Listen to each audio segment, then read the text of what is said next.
ইতিহাস গড়ে পাকিস্তানের বিপক্ষে সিরিজ জিতল বাংলাদেশ।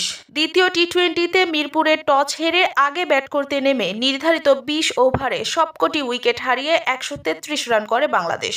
জবাবে খেলতে নেমে ১৯ ওভার ২ বলে সবকটি উইকেট হারিয়ে ১২৫ রানের বেশি করতে পারেনি পাকিস্তান। জয়ের জন্য শেষ ওভারে পাকিস্তানের প্রয়োজন ছিল মাত্র ১৩ রান। তাদের হাতে ছিল ১ উইকেট।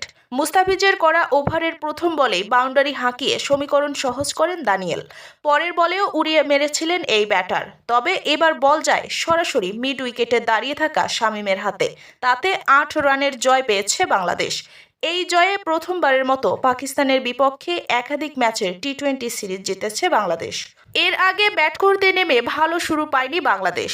ইনফর্ম তানজিদ তামিমকে বিশ্রাম দিয়ে আজ সুযোগ দেয়া হয়েছিল নাঈম শেখকে। তবে সেই সুযোগ কাজে লাগাতে পারলেন না এই ওপেনার। ইনিংসের দ্বিতীয় ওভারে ফাহিম আশরাফকে ইচকুপ করতে গিয়ে উইকেটের পেছনে ধরা পড়েন তিনি। সাজঘরে ফেরার আগে ৭ বলে ৩ রান করেছেন নাঈম। ৩-এ নেমে শুরুর ধাক্কা সামাল দেওয়ার চেষ্টা করেন লিটন। তবে বেশিক্ষণ টিকতে পারেননি অধিনায়ক। রানের গতি বাড়াতে গিয়ে বড় শট খেলার চেষ্টা করেন। তাতেই যেন বিপদ ডেকে আনেন। সালমান মির্জাকে মারতে গিয়ে ডিপ মিড উইকেটে ধরা পড়েন তিনি। ব্যর্থ হয়েছেন তাওহিদ হৃদয়ও। ইনিংসের পঞ্চম ওভারে রান আউটে কাটা পড়েন তিনি। পারভেজ ইমনের সঙ্গে ভুল বোঝাবুঝিতে রানের খাতা খোলার আগে সাজঘরে ফিরতে হয় তাকে। হৃদয়ের আউটে কিছুটা হলেও দায় ছিল ইমনের, তাই বাড়তি দায়িত্ব ছিল তার উপর। কিন্তু উল্টো দলের চাপ বাড়িয়ে পরের ওভারেই সাজঘরে ফেরেন ইমন। ১৪ বলে ১৩ রান করেছেন তিনি। ২৮ রানে ৪ উইকেট হারানোর পর বাংলাদেশকে খাদের কিনারা থেকে টেনে তুলেন শেখ মেহেদী ও জাকের আলী। বিশেষ করে শেখ মেহেদী দুর্দান্ত ব্যাটিং করেছেন।